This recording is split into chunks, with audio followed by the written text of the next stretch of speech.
दोस्तों, जय हिंद, जय भारत। ब्रह्ममणि त्रिपाठी का नमस्कार स्वीकार कीजिए। दोस्तों, मैंने पिछले वीडियो में आपको बताया था प्राण साहब के कि ये एक होटल में जाकर के बर्तन धोते हैं और खाना सर्व करते हैं। जबकि ये इंदौर से जब चले थे तो 5 स्टार होटल में रुके थे, लेकिन पैसा खर्च हो गया और लाहौर के आदमी को मुंबई में कौन पूछे। उस समय देश आजाद हुआ था, सब लोग भागी दौड़ में थे। यह सत्य है कि हर इंसान का कोई न कोई मदद करता है, बिना मदद किए कोई भी आगे नहीं जा सकता है। इसीलिए मैं आप लोगों से भी कहता हूं कि भाई, यदि हमें आप लोग प्यार करते हैं तो मेरे वीडियो को लाइक, सब्सक्राइब और शेयर करें, जिससे कि मैं आपका एहसानमंद रहूं। और उसके बाद दिलीप कुमार थे, फल बेचते थे, होटल में सैंडविच बनाए, तो उनको भी जो है किसी ने मदद किया था। तो देविका रानी इसी बॉम्बे टॉकीज में गए और वहां ऑडिशन हुआ और देविका रानी इनको 1200 रुपये महीने में रखा। उसी तरह से प्राण साहब के एक पुराने दोस्त थे, तो सादत हसन और एक फिल्म एक्टर थे श्याम, इनसे मुलाकात हो गई। जब किस्मत चमकती है तो मुलाकात हो गई और उसके बाद हालचाल पूछे, इन्होंने अपनी पूरी दास्तां बताई।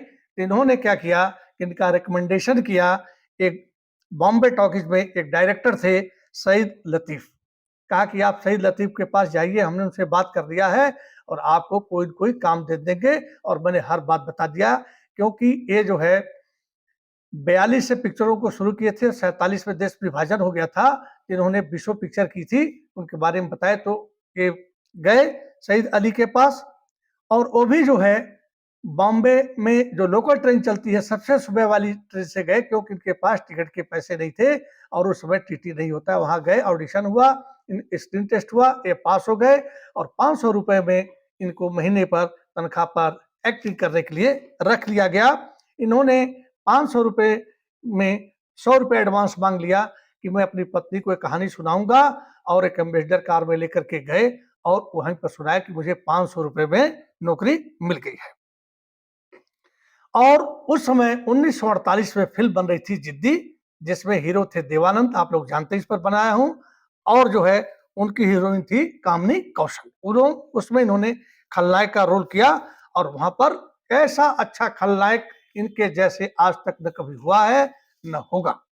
इन्होंने 361 फिल्मों में काम किया, 60 साल तक ये फिल्मों में जुड़े रहे और यह मलंग चाचा के नाम से भी प्रसिद्ध थे। और बहुत सी फिल्मों में कोई ऐसा हीरो नहीं था, कोई ऐसी हीरोइन नहीं थी जिसके साथ इन्होंने काम न किया हो, चाहे राज कपूर हो, देवानंद हो, धर्मेंद्र हो, यहाँ तक कि कपूर खानदान की 4 पीढ़ियों तक इन्होंने काम किया। और इनके जरा है डायलॉग जो है, जरा 1-2 डायलॉग दे रहा हूं, उसके सुनिए। शेर और बकरी जिस घाट पर एक साथ पानी पीते हो, वो घाट ना हमने देखा है और ना देखना चाहते।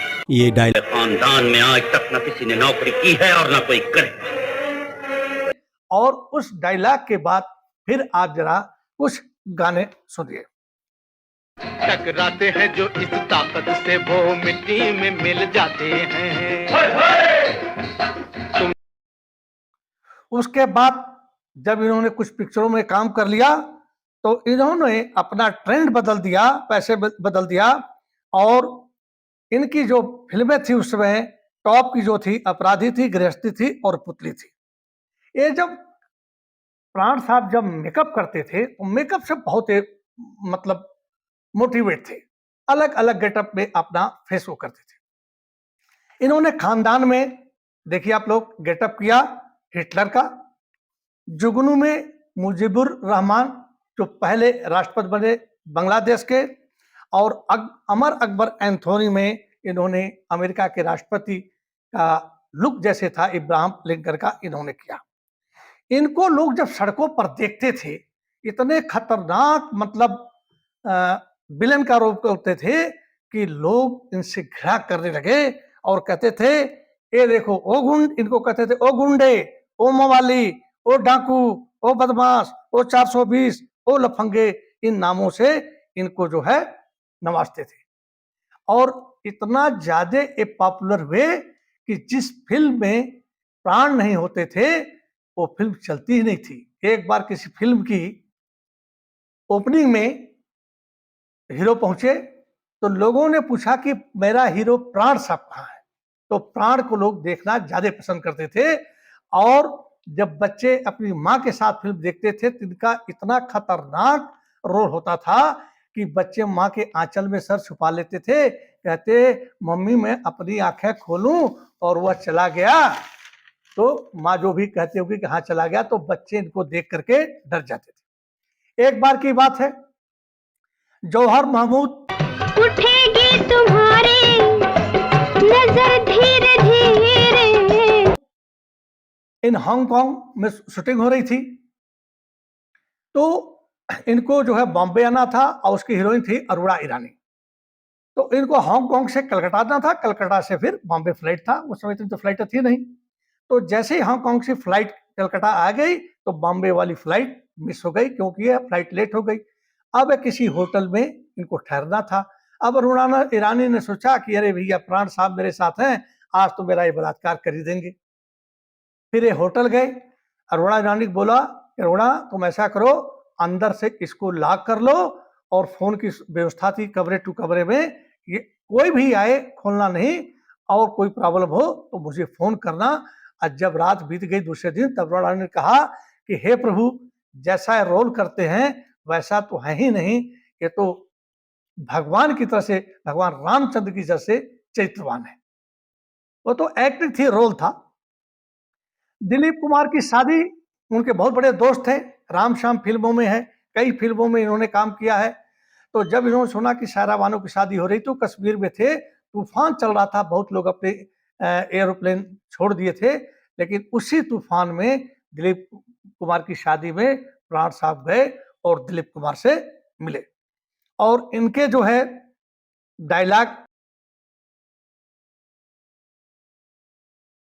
सुनिए। अरे बरखुदार वाला दो चार डायलॉग फिर आपको सुना रहा हूं। और ये जो है 1970 से 80 के बीच में इनकी जो डिमांड नहीं करते थे, डायरेक्टर प्रोड्यूसर इनको पैसा देते थे, 10 लाख हर फिल्म में लेते थे। और यह जो है उस जमाने के कोई भी हीरो हो जाने माने, उनसे ज्यादा जो है इनको पैसा मिलता था। जंजीर में, जो कि जंजीर ही ऐसी फिल्म थी जो अमिताभ बच्चन को एंग्री यंग मैन की भूमिका दिला पाई, उसी में चमके। जब राज कपूर, धर्मेंद्र, बहुत से हीरो ने जंजीर में, देवानंद भी थे, काम करने से मना कर दिया, तो प्राण साहब ने कहा इस लड़के के ले लो अमिताभ बच्चन को, और उसी में अमिताभ बच्चन जो एंग्री यंग मैन बन गए। उसके बाद राज कपूर ने एक फिल्म बनाई थी शायद 75-76 की, मेरा नाम जोकर, मतलब 16 फिल्म के कंपेयर में बनाई थी इन्होंने, लेकिन वो फिल्म पिट गई, दिवालिया हो गई। फिर राज कपूर ने एक फिल्म बनाई बॉबी, मैं के चली जाऊंगी तुम देखते रहियो। इसको गाना भी थोड़ा सा आप लोग सुन लीजिए। तो मैं मायके चली जाऊंगी तुम देखते रहियो, मैं मायके चली जाऊंगी। उसमें जो है ये प्राण साहब ने एक भी पैसा नहीं लिया और दोस्त की मदद किया, और उसके बाद प्राण साहब ने राज कपूर के साथ बहुत से फिल्मों में काम किया। एक बड़ी मानी फिल्म थी जिस देश में गंगा बहती है, उसमें हम गाते गरजते सागर हैं, कोई हमको बांध नहीं पाया। डाकू राका का रोल किया, और उन्होंने कहा था कि राज कपूर साहब से कि मैं बार बार अपने हाथ अपने गर्दन पर रखूंगा शूटिंग में, इसमें आपको कोई ऑब्जेक्शन नहीं होना चाहिए, क्योंकि यह जनता को संदेश है कि यदि आप डाकू हैं तो एक दिन डाकू के गले में फांसी का फंदा पड़ेगा। और राका डाकू जो है बार बार डरता था कि पता नहीं वो दिन कब आएगा और ये फंदा मेरे गले में पड़ जाएगा। और फिर इनका एक राम, ये मेरा हुक्म है कि तुम आज घर से बाहर नहीं निकलोगे। शंकर, डायलॉग, मेरी बात का जवाब दो बदतमीज। लगाम छोड़ और फंदा। और अगर मैं गोली चला देता, तुम गोली चला ही नहीं सकते थे, क्योंकि मैं रिवॉल्वर हमेशा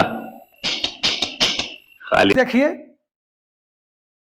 उसके बाद क्या होता है, इनकी अंतिम फिल्म थी सलमा पे दिल आ गया, इसका पोस्टर आप लोग देखिए।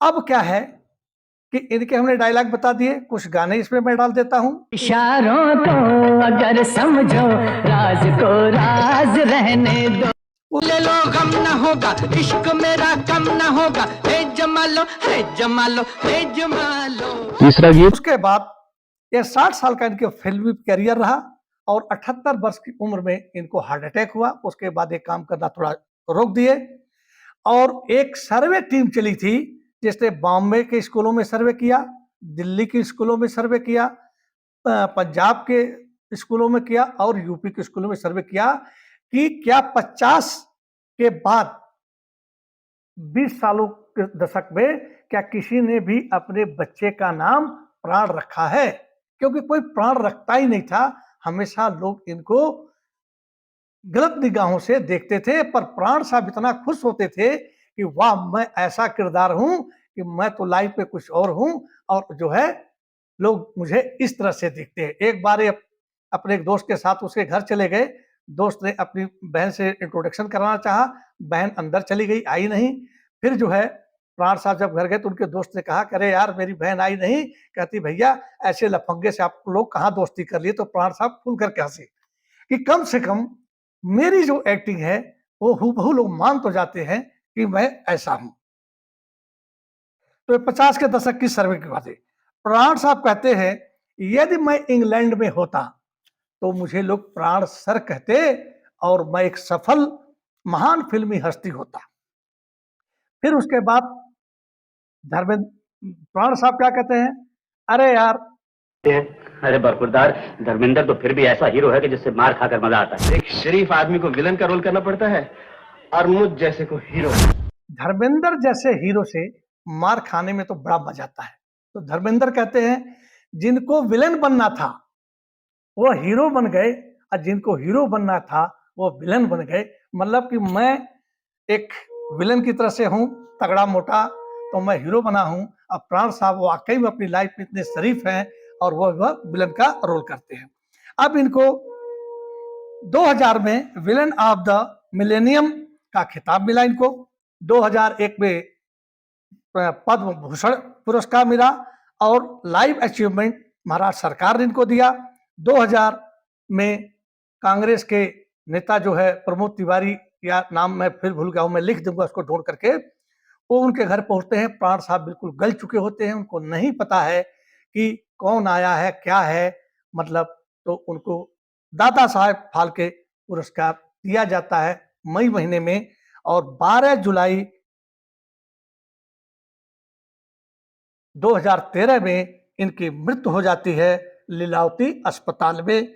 इनकी एक ख्वाहिश थी कि मैं चाणक्य की भूमिका निभाऊं, लेकिन ऐसी कोई फिल्म नहीं बनी जिसमें ये चाणक्य बन सकते थे।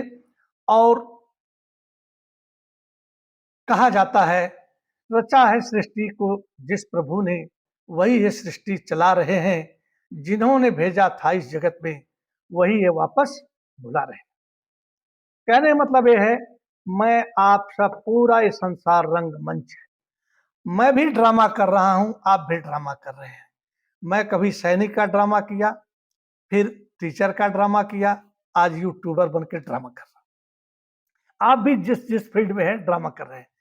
जिस तरह से पिक्चरों में डायरेक्टर हीरो को लेता है, अपने कपड़े पहनाता है और पिक्चर खत्म होती ही कपड़े उतरवा लेता है, कहता है जाओ, उसी तरह से हम लोग को भी ये शरीर, कहते हैं गोरे गोरे मुखड़े पर काला काला चश्मा, ये सब बुढ़ौती में खत्म हो जाता है और मिट्टी मिट्टी में मिल जाती है, पंच तत्व मिल जाता है। दोस्तों, मैं फिर कहता हूं, बिना मदद के कोई आगे नहीं बढ़ा है। आप लोग हमें गुड मॉर्निंग भेजते हैं, गुड इवनिंग भेजते हैं, गुड नाइट भेजते हैं, मैं भी भेजता हूं। तो आप लोग हमारे वीडियो को शेयर करें, सब्सक्राइब करें, मेरी मदद करें। बाकी क्या है, बुढ़ापे में मैं तो ज्ञान की चीजें आपको दे रहा हूं जिससे आपका ज्ञान बढ़े। जय हिंद, जय भारत, वंदे मातरम, शुभ रात्रि। रात को वीडियो बना रहा हूं।